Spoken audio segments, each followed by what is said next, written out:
Standard 11 subject Hindi, second language द्वितीय भाषा, lesson number 12 दुख। इस प्रास्ताविक में लेखक ने कहानी बताई है जिसमें दो परिवार की बेहाली का वर्णन किया है। बेहाली यानी एक गरीब परिवार है और एक उच्च अमीर परिवार है। इस यशपाल में लेखक यशपाल ने इसमें प्रस्तुत कहानी में बेबस परिवार की हृदय विदारक कंगाली का वर्णन किया है। उनकी आर्थिक विपन्नता के कारण जो बेबसता है उनकी, उसकी कंगाली का वर्णन किया है। और दूसरी तरफ उन्होंने उच्च मध्यम वर्गीय परिवार की औरत सब कुछ होते हुए भी वो संतुष्ट नहीं है, वो अपने आप को दुखी समझती है।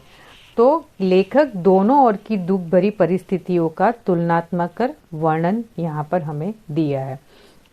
ये हकीकत है, हम समझते हैं कि हमें ही खाली दुख है, हम ही परिस्थिति से जूझ रहे हैं, गरीबी हमें ही खा रही है। लेकिन ऐसा कहा जाता है कि जो रोड पे कारीगर काम करते हैं और जो सारे जितने भी कारीगर वर्ग है या फिर जो पैसा मांग के जैसे खाना मांग के खाते हैं, आपने कभी भी उनको नहीं देखा होगा कि रात की नींद वो आसानी से ना सो सके। वो रात को आराम से सो जाता है क्योंकि उसके पास ना लुटने के लिए कुछ है, ना देने के लिए कुछ है, ना ऐसी कोई चीज़ नहीं है जिसकी उसकी चिंता हो। और जिसके पास बहुत कुछ होता है, जैसे कि हमने अभी बताया कि उच्च वर्गीय परिवार, आप देखना कि आपने कभी देखा है कि मतलब जिसके पास पैसा है तो वो बहुत शांति से सो जाता है, उसको कोई तकलीफ नहीं होती, वो कुछ भी परिस्थितियों का सामना कर सकता है, रात को आराम से सोता है? नहीं, ऐसा नहीं होता है। चाहे फिर वो धीरू भाई अंबानी क्यों ना हो, वो टाटा का बड़ा सा आदमी भी क्यों ना हो या टाटा का ओनर ही क्यों ना हो, कोई भी हो, पैसा से कभी किसी को सुख मिलता नहीं है। यहाँ पर कवि यही दिखाना चाहता है कि इंसान जब सुख ही और आगे बढ़ता है या सुख को ढूंढता है तो उसकी गरीबी से ही ऐसा नहीं कहा जाता कि उसकी गरीबी के कारण ही उसे सुख नहीं मिल रहा है। तो ये कहानी से दारुण गरीबी का चित्रण किया गया है। एक और बेबस परिवार की हृदय विदारक कंगालियत है तो दूसरी ओर मध्यम वर्गीय परिवार की औरत सुखी होने पर भी संतुष्ट नहीं है, अपने आप को दुखी समझती है। दिलीप अपनी पत्नी हेमा को अधिक प्रेम करता है। हमारे कहानी के कैरेक्टर अभी शुरू हो गए।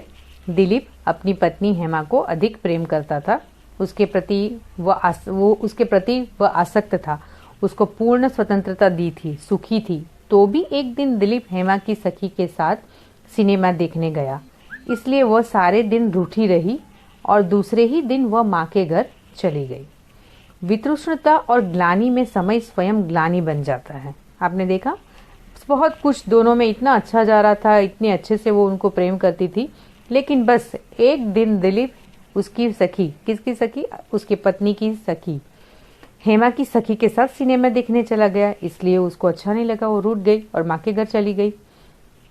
और समय स्वयं ग्लानि बन जाता है, समय के साथ वो सुधर भी नहीं पाया। दिलीप शहीद की तरह अपने दुख को सता रहा। लेखक निराश और उदास होकर साइकिल लेकर बाहर निकल गए, एकांत में एक बेंच पर बैठ गए। वितृष्णा और ग्लानि में समय, क्या कहते हैं ना, कहते हैं कि हर एक जख्म का समय बहुत बड़ा मलहम होता है। बहुत टाइम हो गया लेकिन हेमा वापस नहीं आई। दिलीप शहीद की तरह जैसे एक शहीद हो जाता है, वैसे जैसे वो अपने आप को शहीद समझ रहा था कि मेरी भी बॉर्डर पे जैसे सैनिक शहीद हो जाता है, वैसे जैसे वो शहीद हो गया और अपना दुख वो सहन कर रहा है। लेखक निराश और उदास होकर साइकिल लेकर बाहर निकल गए, एकांत में एक बेंच पर बैठ गए। सड़क किनारे स्तब्ध खड़े बिजली के लैंप निष्काम और निर्विकार भाव से अपना प्रकाश सड़क पर डाल रहे थे। लाखों पतंगों गोले बांध कर इनमें लैंपों के चारों ओर नृत्य कर रहे थे। वृक्षों के भीगे पत्ते बिजली के प्रकाश में चमचमा रहे थे। वो थोड़ी दूर पर नींबू के वृक्ष की छाया में एक छोटा सा लड़का सफेद कुर्ता और पायजामा पहने एक थाली सामने रखे बैठा था। उस थाली में कागज के 8 टुकड़ों पर पकड़ों की बराबर ढेरियां लगाकर रखी थी। अंधेरा था, लेकिन उसके पास मिट्टी के तेल की ठिबरी तक नहीं थी। वह सर्द हवा में सिकुड़ कर बैठा था। शरीर पतला था, आयु छोटी थी। दिलीप को समीप खड़े खड़े देखकर लड़के ने कहा, एक एक पैसे में एक एक डेरी। लड़के की दशा देखकर दिलीप सिहर उठा। उसने सब खरीद लिया और 8 पैसे की बजाय उसकी दीनता देखकर 1 रुपया दे दिया। लड़के के पास पैसे खुले न होने से दिलीप कुतूहलता से उसके साथ अपनी साइकिल थामकर उसके घर जाता है। रास्ते में दोनों के बीच बातचीत होती है। दिलीप ने पूछा, तेरा बाप क्या करता है? उत्तर मिला, वह मर गया है। फिर पूछा, माँ क्या करती है? एक बाबू के वहाँ चौका बर्तन करती है, अब बाबू ने हटा दिया है। क्यों हटा दिया? माँ 250 रुपया महीना लेती थी। जगतू की माँ 200 रुपये में काम करने को तैयार हो गई। तो दिलीप ने फिर पूछा, जगतू की माँ क्या करती है? लड़के ने कहा, वह स्कूल में लड़कियों को घर से बुला लाती थी। स्कूल वालों ने मोटर रख ली, इसलिए उसे भी निकाल दिया। चलते चलते लड़के का घर आ गया। दिलीप ने झांककर देखा, आदमी के कद की ऊंचाई की कोठरी, मिट्टी के तेल की डिबरी, एक छोटी चारपाई, उसके पास से 1-2 मैले कपड़े लटके रहे थे। और जो उस लड़के की माँ थी, वो एक क्षीण काय अधेड़ उम्र की स्त्री मैली सी धोती से शरीर पे लपटे बैठी थी। कोठरी में भी खुले पैसे नहीं थे। माँ ने लेने से मना किया, फिर ले लंगे, लेकिन दिलीप वहां से अंधेरे में चला गया। स्त्री ने लड़के को रूखी रोटी खाने के लिए दी, लेकिन लड़का रूठ जाता है। माँ उसको समझाती है, वह रीझ गया। माँ ने कहा, भूख नहीं है, तू ही रोटी खा ले। लड़का भी कहता है, 1 रोटी तू खा ले। दिलीप घर गया। उसकी पत्नी ने पत्र भेजा था, उसमें लिखा था, मैं इस जीवन में दुखी देखने के लिए ही पैदा हुई हूँ। दिलीप ने आगे न पढ़ा, पत्र फाड़कर फेंक दिया। कहानीकार ने एक और गरीबी बंगाली परिवार का वर्णन किया है और दूसरी ओर दिलीप की पत्नी सर्वसंपन्न होने पर भी संतुष्ट न होने से अपने को दुखी समझती है। लेखक ने दोनों की तुलना की है। यहाँ पर दिलीप के मन में जो शोक का अंत क्या था, जैसे मनुष्य सर्वापेक्षा अपना समझ भरोसा करता है और जब उसी से अपमान और तिरस्कार प्राप्त हो तब मन वितृष्णा से भर हो जाता है, मतलब दुख से भर जाता है। दिलीप ने अपनी पत्नी पे बहुत भरोसा था और वो समझता था हम दोनों के बीच में इतनी म्यूचुअल अंडरस्टैंडिंग है कि हम दोनों का बहुत अच्छे से परिवार नींव सकता है और हम दोनों अच्छे से रह सकते हैं। और दोनों में अच्छी खासी अंडरस्टैंडिंग भी थी और दोनों अच्छे से रह रहे थे। जब वो ही इंसान आपका भरोसा तोड़ता है या उसी से आपको अपमान मिलता है और तिरस्कार मिलता है तो आपका मन दुख से भर जाता है, एकदम मर जाने की इच्छा होने लगती है। और ऐसे शब्दों में इसको ऐसी दुख को हम शब्दों में वर्णन नहीं कर सकते हैं। दिलीप ने हेमा को पूर्ण स्वतंत्रता दी थी। ऐसा कुछ भी नहीं था कि जो हेमा के पास नहीं था। वह उसका अधिक आदर भी करता था, उसके प्रति बहुत ही अनुरक्त भी था और इस पर अनुरक्त मतलब मुग्ध मोहित बहुत अच्छे से प्यार करता था। इस पर भी जब वो हेमा को संतुष्ट न कर सका और एक दिन वो हेमा की सखी के साथ सिनेमा जस्ट देखने गया के कारण हेमा दिन भर रूठी रहकर दूसरे ही दिन माँ के घर चली गई, तब से दिलीप के मन में शोक का अंत ही नहीं हुआ कि इतना कुछ करने के बाद भी या इतना करने के बाद भी ऐसा कैसा वैराग्य जो मैं हेमा को नहीं दिया। मतलब हेमा के लिए मैंने सब कुछ किया तो भी मैं कुछ नहीं कर पाया, ऐसा लग रहा है जैसे तो भी मैं हेमा मुझसे खुश नहीं है, तो फिर क्या हमारे दोनों के रिश्ते का क्या मतलब हुआ। तो यहाँ पर ऐसा मतलब इस लेखक इस तरह से दुखी है। और दूसरी ओर लेखक ने वो लड़के को देखा कि माँ ने उस लड़के को खाने के लिए रूखी रोटी दी तो उसने जमीन पर डाल दी। माँ ने उसको अपनी गोद में लेकर कहा, बेटा सुबह में मैं तुझे खूब सौदा बना दूंगी, फिर तू रोज दाल खाना।